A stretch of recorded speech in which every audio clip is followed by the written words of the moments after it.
You know, they say once a junkie, always a junkie. I say, I hear a train a-coming. The Freedom Express. All aboard! Choo choo, mother. What's going on, everybody? Welcome to Truth Addiction. This is the channel that deals with the disease of addiction and all the ways it manifests itself. I am a recovering addict. My name is Brian, and I suffer from a disease which is incurable, progressive, and sometimes fatal. It can, however, be arrested at some point, and recovery is then possible. So what's up? I'm sitting here with my man Bob. What's going on, Bob? What's going on, Brian? I'm good, man. How you feeling today? I feel good. All right, man. So this is what we do here. We're going to jump right in. I got some questions that we would like answered. And you said you would agree to answer them, so We're going to get into it. Before we get into it, like the video, drop a comment in the video, and hit that subscribe button, man. As a matter of fact, put some comments in there. Tell me what you're grateful for today. How about that? That's a pretty simple thing to do. Just give me one thing you're grateful for in the comments. I think we can do that, you know what I mean? So anyway, you ready, man? We're going to go right in. Yep. All right, so first off, would you like to introduce yourself and tell us how long you've been clean, man? Hey, I'm Bob. I'm an addict. My clean date is December 22nd, 2010. So you've been clean for, my math sucks, 13 years? 12 and a half. 12 and a half Almost years. 12 and a half, yeah. Congratulations, man. So when people tell me their clean time, I always say kind of similar thing. Do you remember how hard it was just to get 1 day clean, man? Yeah, absolutely. It's like the fear in it. Were you on an what was your drug of choice? Did you have a drug of choice? My main drug of choice was opiates, but Okay. I liked anything that get me outside of myself. So the fear of that withdrawal, Yeah, was terrible. it's hard to get 1 day off of that fear, man. Yeah. All right, so just tell us, where were you born? Where were you raised? And a little bit about your early childhood. I was born in Dover, Delaware, and that's where I was raised mostly. We like to call it LSD, Lower Slower Delaware. Growing up, my parents... Or Delaware? Yeah, Delaware. My parents split when I was young, like when I was 5. My dad lived in Florida, so I spent some time in Florida. Okay. And most of my time in Delaware. So. All right. So do you have any brothers or sisters? I got one brother, and I got half brother and half sister. Unfortunately, I've lost contact with them. Okay. And I wish I lost contact with my older brother. So would you say it was like a normal childhood? No, absolutely not. Did you have addiction in your household or when you were younger? In my family, yeah. Okay, but not directly like your mom and. My mom did drugs when I was younger. Okay. You know, some of the old heads might understand this. I remember as a little kid, my mom had her hair cut and dyed like Ziggy Stardust, like David Bowie, Ziggy Stardust. Okay, I know David Bowie. I don't know about Ziggy Stardust. Ziggy Stardust was when he was like way back in the day. Okay. And she used to do like Black Beauty Speed and get real high and rub her hair because she could feel the tingling. Yeah. I remember my mom doing pill speed, speckled eggs. Yeah. I think they were called. Mm-hmm. I don't know. Yeah. I've never same thing. Yeah, just different names, different colors. Right.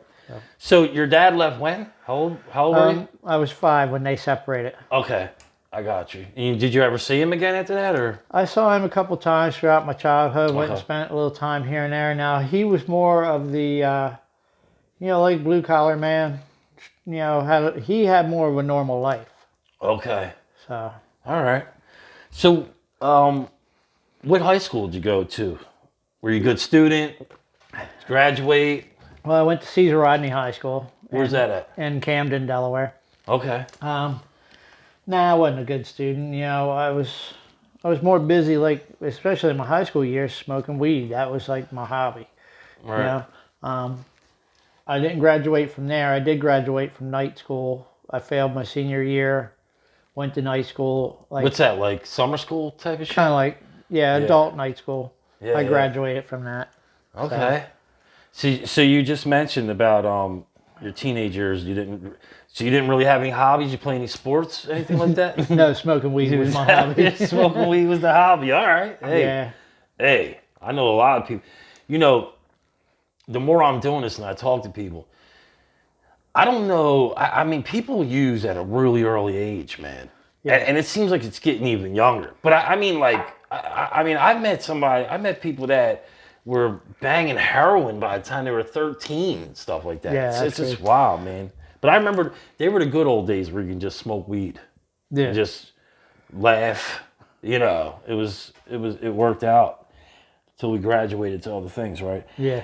So, all right. So, what age did you actually start using? The first time I used... So, you know, we're talking alcohol is a drug, any drug. What was the first time? How old? The first time I used, I was in 2nd grade. My uncle, who was a big part of like the chaos in my growing up, he thought it was funny to get me and my brother to do bong hits. And at what grade? 2nd? 2nd grade. Jesus. Wait, how old is that? 2nd grade? 6, 7? It's like 7. Wow. Yeah, now I didn't mess with anything for a while. And then, well, actually, I take that back. He would have like big like keg parties because we lived out in the country, and I was the keg tender, so I got to drink all the foam. Keg tender. Yeah, as I was growing up, you know, 7, 8, 9, 10. Mm-hmm. And around 12 is when I started smoking weed, like Yeah, on a so regular like basis. yeah, so I would say like, you know, on the street, they're saying like an uncle or not, like the first time you say like 12. Yeah. So I ask people this: Do you think that was a peer pressure thing? No, it was just a norm for us. Just a normal thing. Yeah. Okay, yeah, that makes sense. I mean, because that was the environment in the house or in my family. You know, it was just like that was just what we did. So, see, I went the opposite. It was normal in my household, but I hated it. I hated drugs for it. So it took me till I was like 16 to actually, you know, do so. I was anti-drug, and then it was peer pressure that got me. You know, but you know, it is what it is. So, how did it make you feel as a young kid like that, putting the drug in your body? Do you remember that feeling? Was like the euphoria of it, or did it calm you? Did it take away stress from home and type of shit like that? Do you remember any of that? Yeah, it was like calming. It was just like, it was an escape. I didn't realize it then because it was just something I did, but it was an escape. Right. Because, and recovery's taught me this, I didn't like myself back then. Yeah. You know, I was a short kid. I didn't like being short. I get stoned, I didn't care. Right. Yeah. And then, you know, having drugs, everybody else liked me. Yeah, me too, man. So I definitely remember that, man. My mom was the neighborhood weed dealer. So once kids realized I can get weed for free, you know, I was pretty popular all of a sudden. So take us back to when you were in your real quick, let me ask this. Looking back at it now, right? Because we've done some steps. We've been in recovery for a while, obviously. Do you see signs of the disease of addiction even before? See, it's hard because you're saying you use it 7. I'm trying to put this in a range of, you know, you're on your own as a kid, you're outside. Like, do you see the signs of the disease of addiction early on before your drug use? and in the bits of memory that I have, because I have a lot of memory loss from my childhood. Okay. Yeah, I can see it because, like, you know, I would be asked, did you do this? And I'd lie about it when I didn't have to lie about it. Right. But I'd lie. Yeah, yeah. You know, just and manipulate and just do little shit. And I didn't know back then. And I remember as I got a little bit older, closer to my teens, I would lie about shit. And my mom was like, why are you lying? I was like, I don't know. You don't even know why I don't even know why I'm lying. The last interview I did, I was telling my man Wilfredo the same thing. I would lie for no reason. Mm-hmm. It was just kind of like, I just wanted to fit in. A lot of it was I just wanted to fit in. It was like I would exaggerate shit. Like, you know, it couldn't be like, the real story was like I walked to the store to get a loaf of bread and milk. But I had to say, yo, I was walking to the store to get bread, and all of a sudden there was a shootout, right? And I had to trip a guy, you know what I mean? Like stupid, just stupid lies like that. And I just, I can remember from early on wanting to be something that I wasn't, and trying to get the approval of people that I shouldn't even been trying to get the approval from. They weren't really good people. You know what I mean? Yeah, I can relate to that. Can you relate to that? Yeah. Yeah, man. All right, so take us back to when you're in your active addiction, right? So let's take it from 12. From the age of 12 up until you actually got clean this time. Could you just break down that progression for us? Yeah. You know, like I can remember vividly, like when I was around like 14, you know, saying, I'll never do acid. And of course, that I'll never came true. Like I did it. So my I never started like chipping away early on. And, you know, back then it was still fun, you know, smoking weed. But I also remember when I was 16, I was freebasing coke, going to high school. And I remember one day I went to go smoke some weed, and I was waiting for that hit. Yeah. And I knew then, I was like, holy shit, that scared me. Mm-hmm. And I kind of left the coke alone for a while. And then by the time I was 21, I moved up to Boston, and that's where I got introduced to my love. Mm. What was that? Heroin? Yeah. Okay. And yeah, break that down a little bit. The heroin run. What's going on with that, man? Well, you know, that was another I said I'll never use needles.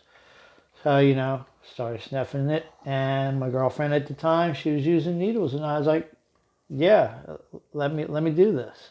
Yeah. And I remember being excited about getting a habit, not knowing. Not knowing. I was like, yeah, I'm going to get a habit. Because I thought it was cool. Yeah, you actually thought it was cool to get the habit. Yeah, at the beginning.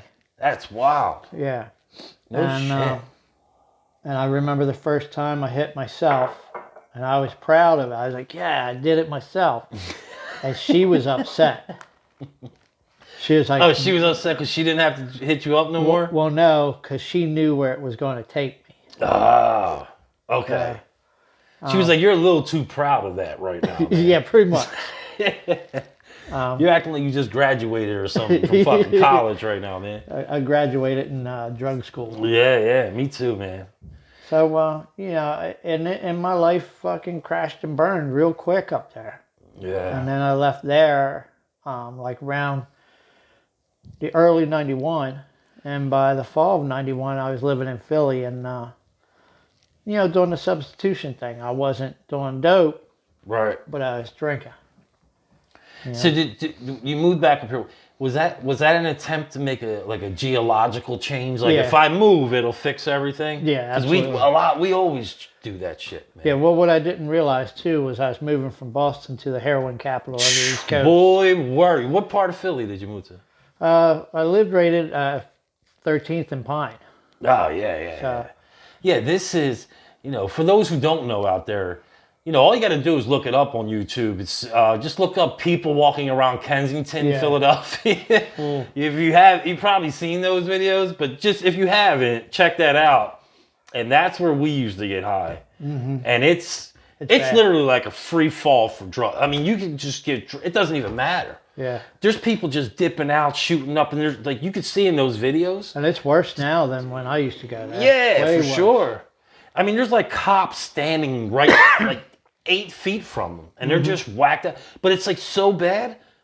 What can they do? Yeah. Like, what could you even do at this point? I don't know. I'm looking for an answer. I mean, hey, I'd be the first to like be on the streets for that, man, to make it work. I really would. But it's like, what do you do? They're overwhelmed there. It's overwhelming. You can't arrest everybody and everything. You know what I mean? And it ain't like you can just pull buses up and just take them against their own will. Like, hey, we're going to go lock you down for this fucking 2 months. Yeah, because they'll get out and do the same thing. And they probably could sue you.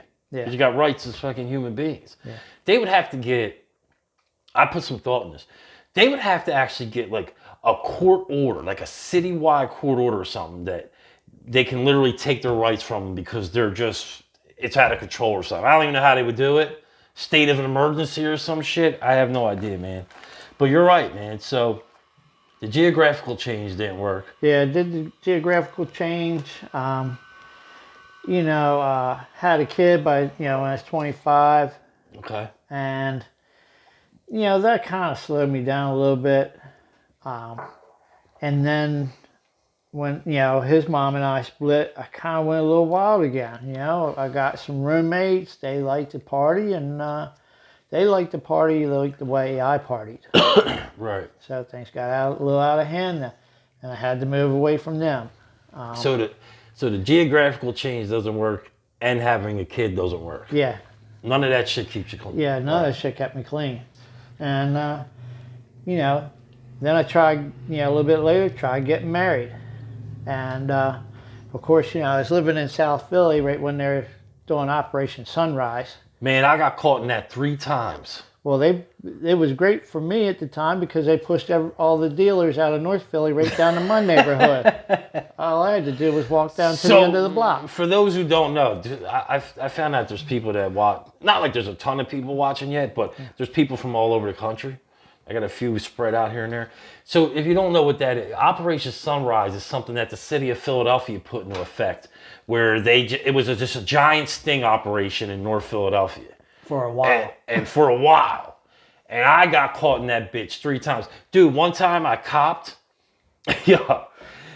I was sick too. I finally got up enough for $20 to go get me 2 bags, right? See, I never shot it. I just, for whatever reason, I snorted it for like a straight 8 years, right? Wow. All my boys started. They all died. Dude, I think 1 out of 15 dudes on my corner, 1 is still alive and he's in federal prison. I mean, that's how crazy it got. But anyway, so I go and I cop the 2 bags. And I'm fucking sick already. I'm starting to like withdraw. And I just can't wait to whip these fucking bags out to do them. And I'm walking down the street and there's this dude walking towards me. He's got a 40 in his hand and he's like stumbling like this and shit. I'm just like, I wasn't even it's North Philly. You're not really. And all of a sudden he drops the beer and he's like, freeze, motherfucker. It was an undercover cop. It was an undercover cop. And this little like Puerto Rican lady jumped out of nowhere between the cars and she was a cop too. And they fucking took my shit. I got arrested. That was one of the times I got caught in that. So you're in the mix now. You're using pretty good. Yeah, lost my marriage. Okay. Yeah, being married didn't keep me clean. Being married. So we got geographical change, the kid, and the love of a wife. Didn't matter. Yeah. And looking back after getting some recovery, I feel bad for what I put that woman through because she's a nice woman. Right. As we should, man. And luckily, she'll still say hi to me when she sees me now. That's cool, man. That might have something to do with the fact they're clean now and shit, maybe, We do, once we get clean, listen, it's cool once you're clean for a while and you go make your amends and all that and you talk that good talk, but like, I noticed like, when you make an internal change and you're clean for a while, you don't really have to say too many words anymore. They just know. They just know that you're different. You've changed. We're not perfect. Yeah. But they could tell we don't have that. You were talking about earlier, that manipulation shit going on, the lying, the cheating. It's the attraction rather than promotion. Exactly, man. Exactly. Recovery is attractive. Yeah. So go ahead. So after that, I was, not doing so good. Then I went on the road working. I got a job traveling, working. And that was, I left December of 2002. By Valentine's Day on February 2003 was the last time I did dope. Okay. So, but this is where the lie came in. The substitution. Yeah. And when it talks about it in our literature, how we substitute it. For sure. And it didn't get me clean. So February of 2003, I stopped doing dope. by October of 2003, I had a DUI. So what? You went to the alcohol? Yeah, I just started drinking. Yeah. So, Alcohol's a drug, man. Yeah, fuck yeah. Fucking will get you, bro. So, then I calmed down for a little bit. I kind of slowed the drinking down a little bit because I'd just gotten a really good job, making really good money. Yeah. I was doing explosives. It was cool. You were doing explosives? Yeah. Like, what's that mean? You're blowing up? Like cleaning up bombs. What? Yeah. What? So, you were the bomb guy? You were the guy in the fucking big outfit? No, I was an equipment operator on the bomb disposal team. No shit. Yeah. Like for the city? No, we traveled all over the country cleaning up shit. Wait a minute. You're what, Going like on bomb wreckage and shit? Like? Yeah, on military bases. And stuff. Ah, okay. So that's pretty nuts, man. And so, I did that for like 9.5 years. And mainly just drank, and then because that door was still kind of open, I thought I was doing good because I was only drinking. Yeah. Living that lie. Yeah. Still doing the same scummy shit like the lie manipulating and all like that. Relationships, that's something, like I say, they were all the same, just different names. Because this hadn't changed. And you attracted the same. Yeah, I attracted we the same. Subconsciously, I noticed that in my active addiction, I would subconsciously seek out broken people or it was like, I remember like I would meet like a good woman and I'd be intimidated by it almost. And it'd be like, I would just find some kind of way to sabotage it. You know what I mean? Yeah. Like some weird shit like that. But you're right. We run through people too, man. We don't just run through places, state to state or whatever. People. We run through people. I took plenty of hostages. That's a good word. Yeah. We take fucking hostages, man. So, fast forward to, a couple of years, and I started dating my second ex-wife. Second ex-wife. And it must mean there's your third. No. No, there's no third. Okay. But, and she was just like all the rest, just different name. And, I told her, because she was sober, she was in the other fellowship, and at the time she had like 3 years. And I was like, yeah, well, I only do this every once in a while. I only just do some pills every once in a while. Right. Justifying it. Yeah. And I don't know how she was like okay with it, but she kind of was like, okay. And then at one point, we had gotten engaged, and it was December. We were supposed to get married in May, and she was like, were you high on Tuesday? Yeah. And, this is where our literature talks about, like, it doesn't matter how much or how little we use. Because if you go back to when I was doing a ton of shit, when I was banging like a bundle of dope a day, I OD'd one time, and that didn't get me clean. Right. Now you fast forward to this point where the second ex-wife asked me, were you high the other day? It was, I was just a little bit here and there. It wasn't the amount that got me thinking. It was me doing the same scummy shit. Yeah. Justifying, lying, manipulating, all the shit that we do as addicts and using addiction. All right, so you're 12, you go all the way up to this, you get to the point where, all right, I'm fucked, shit is fucked, it's time to get clean. You enter a rehab or a detox, or you just... No, because I wasn't doing a lot. I didn't have a habit going on. Okay, so the question is, just take us to the day before your last use. Do you remember that day? What was going through your head? Anything happening? It was just like a normal day, because the last time I got high was like a day or two before that. Okay. And it was just like on a handful of pills. So the next day I was just like, just a normal day. And that's why I didn't think anything was wrong. I wasn't dope sick. Ah. I wasn't chasing a bag. I wasn't, I didn't have all that stuff going on. So the lie was I was okay. Okay. I had to, the girl. I had a motorcycle. I had a truck. I had a Right. good job. I had stuff.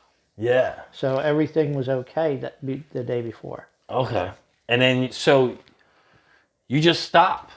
You just stopped using. So all right. So you obviously you enter a meeting. You enter a 12-step meeting. We're in Narcotics Anonymous, right? Mm-hmm. And I just want to put this out there. None of the views expressed on here are views of Narcotics Anonymous. We just happen to be in NA. So you enter a meeting. Do you remember that first meeting? Yeah, absolutely. Do you remember like a seed being planted? Did you think it could work for me?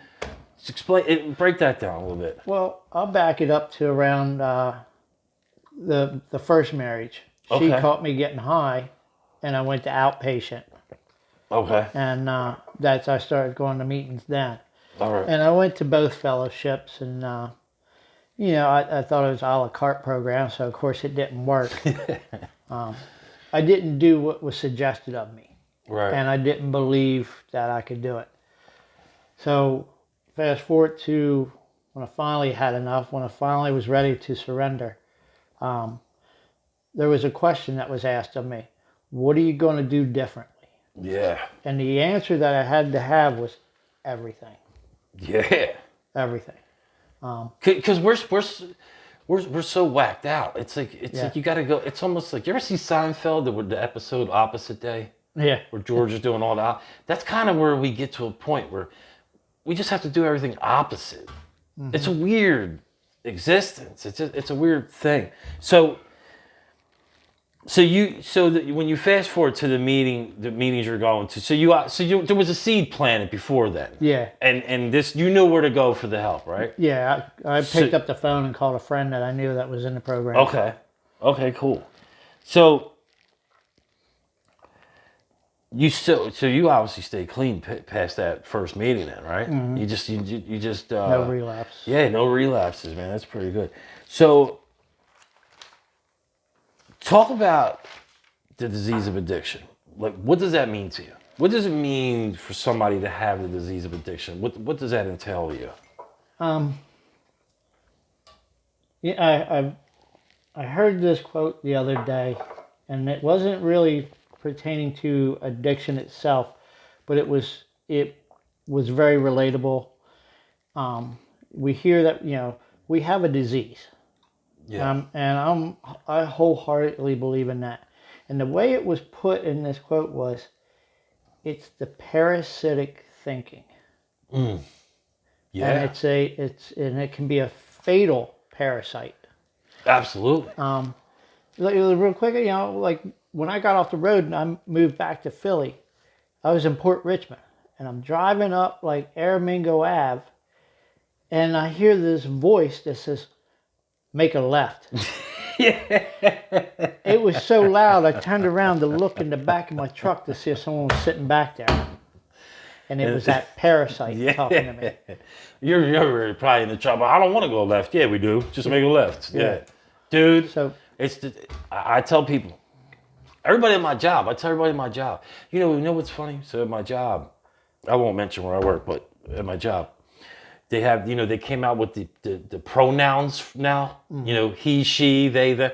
So I put on my name tag, they, them. Because I try to tell, there's two people up in here. yeah, There's two people up in here, man. There's one guy that says destroy, destroy, destroy. And there's another guy, it's like, let's do good and let's, be helpful and kind, you know what I mean? And not use, you know what I mean? And for me, working a 12-step program makes the good dude's voice louder than the other dude. It's not that he's not there. I just can't hear him so much when I'm engaged in this process of recovery. You know what I mean? I heard someone talk about it's like a radio up there. And when they don't like the station, they change the station. Yeah. So, and then that you're talking about the parasitic voice.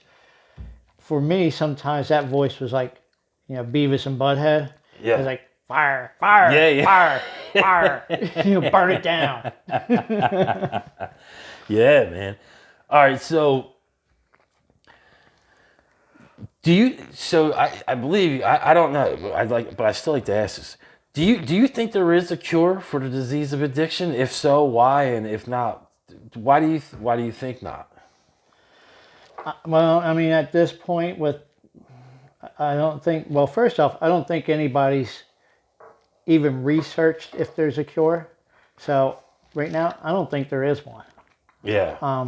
They're working. You know, I was just reading an article in a scientific magazine, right? It was a medical science journal or something. They realized what's happening. A lot of what's happening is, and I'm not a scientist. Some of these words are technical, but I try to research it, man, because I'm about that, man, you know. But they know that a lot of it is our prefrontal cortex. They know shit is jumping off there.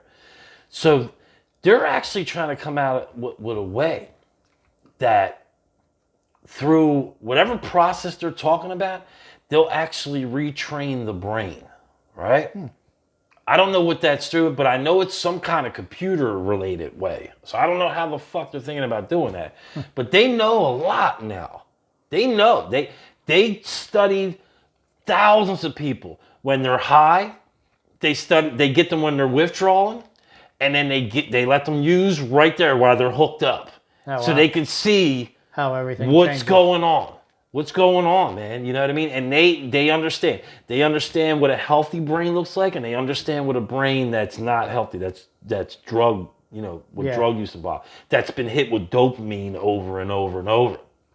Because to me, that's the exact nature of this thing. It's fucking brain. Yeah. It just exactly. is. And I've trained my brain to do, you know, to be, short, lack of better words, just a fucked up way to live and a fucked up way to operate. And now I gotta, it's gotta change and almost rewire it. And that's why it probably takes so fucking long. That's why we still do wacky shit even when we're clean, man. Yeah. You know what I mean? So I don't think there's a cure either. Yeah. Not yet. I do think. I don't think I'll ever be cured. Right. I would not be surprised if a couple hundred years from now they know how to do some shit. That would be amazing. I really do. I really do. But I think for now, and I stress this, and I don't promote any 12-step they're all good to me. Yeah, whatever works. If you're fucking got a gambling problem, go to Gamblers Anonymous. You got an eating problem, go to Overeaters Anonymous. Whatever it is, man. They got like Nicotine Anonymous, dude. They got all of it. But I think a 12-step program is good because you're doing it with people who are just like you. You're staying clean together. That empathy, that wordless language of recognition is important. And it's needed. You know what I mean? All right, so we were talking about this when you came in the door, because we were talking about a previous episode, but I'm going to put it out there. The recovery rate. All right? So the recovery rate's about 4 or 5%, meaning 100 people walk in to a meeting or try to get clean for the first time. 4 of those people will stay clean for a year, and 1 of those 4 will be lucky to stay clean for 5 or the rest of their life. Why do you think that's so low? Well, first off, because the disease of addiction is a motherfucker. Basically. That's the first part. And the second part, like, I don't know, for me, getting clean and doing the work we do is tough. And it's uncomfortable. And that was one of the reasons why I got high, was because I was uncomfortable. Mm-hmm.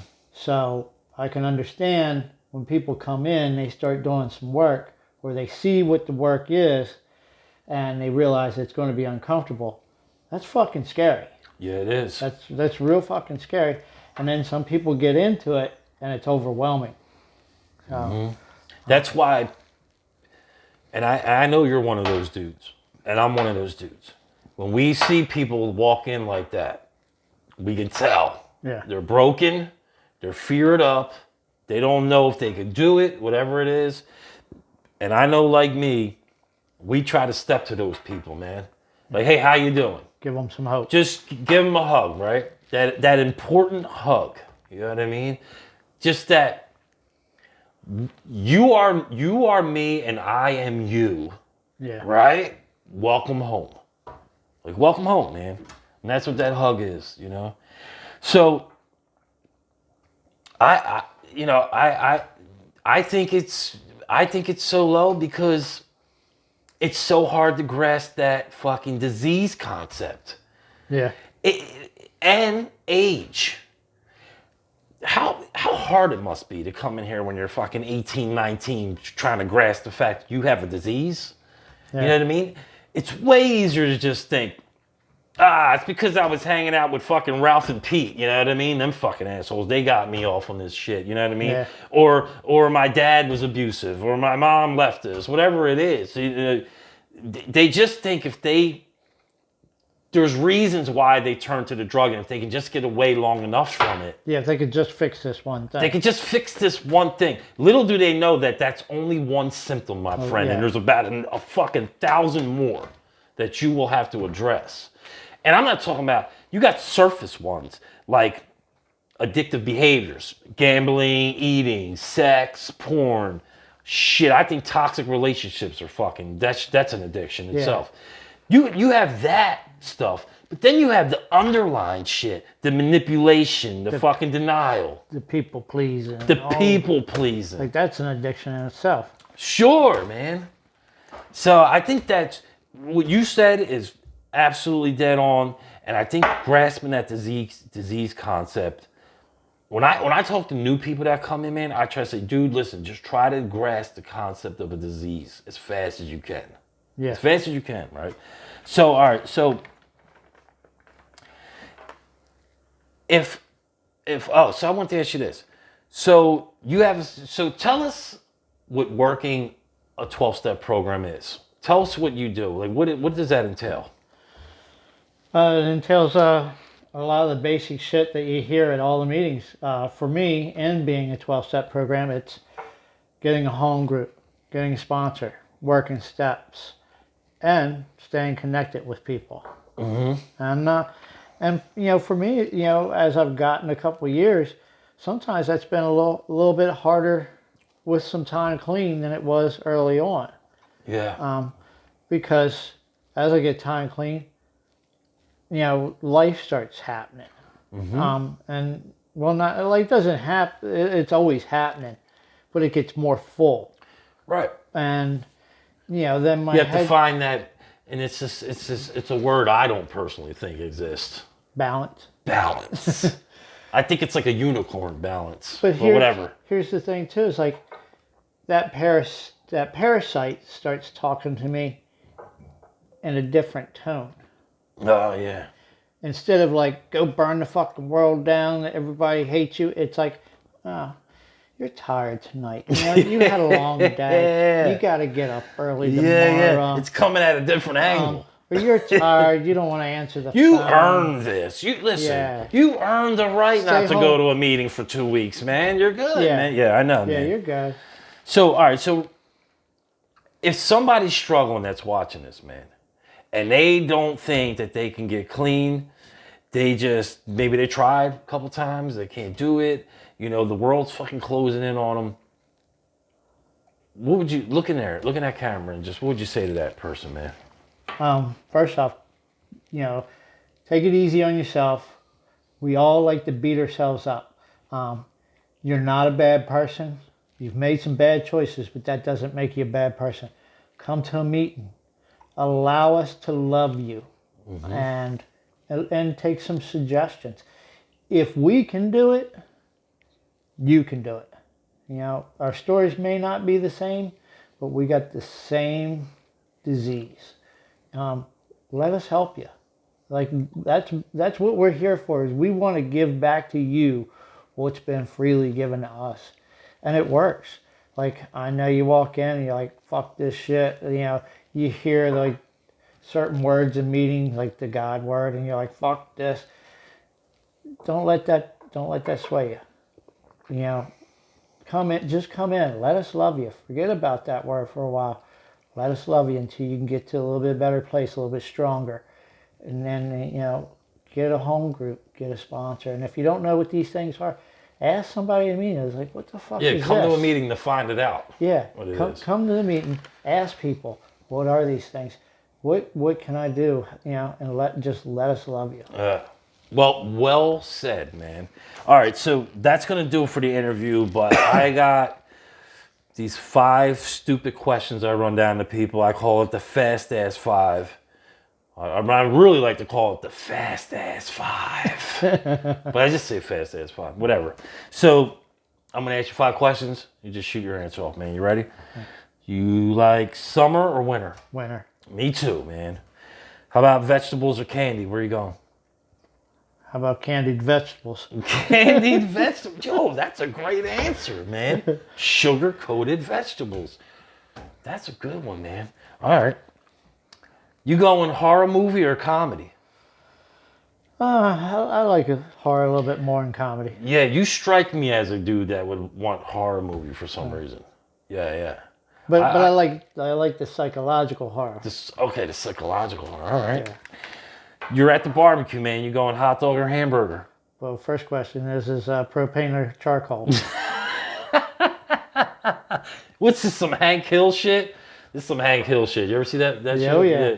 So if it's charcoal and if it's is it a beef hot dog? Okay. Because if it's charcoal and it's a beef hot dog, then I'm going for the hot dog. Dude, I totally agree. Nobody has said hot dog. But dude, a good beef hot dog on the grill is slamming. Yeah. They're slamming. But it's got to be beef. Dude, right. You're telling me the ones you get like at a stadium, them hot dogs, like you put that type of shit on the grill? Come on. Yeah. But anyway, I digress. Last question. Brutally honest or lie when you have to?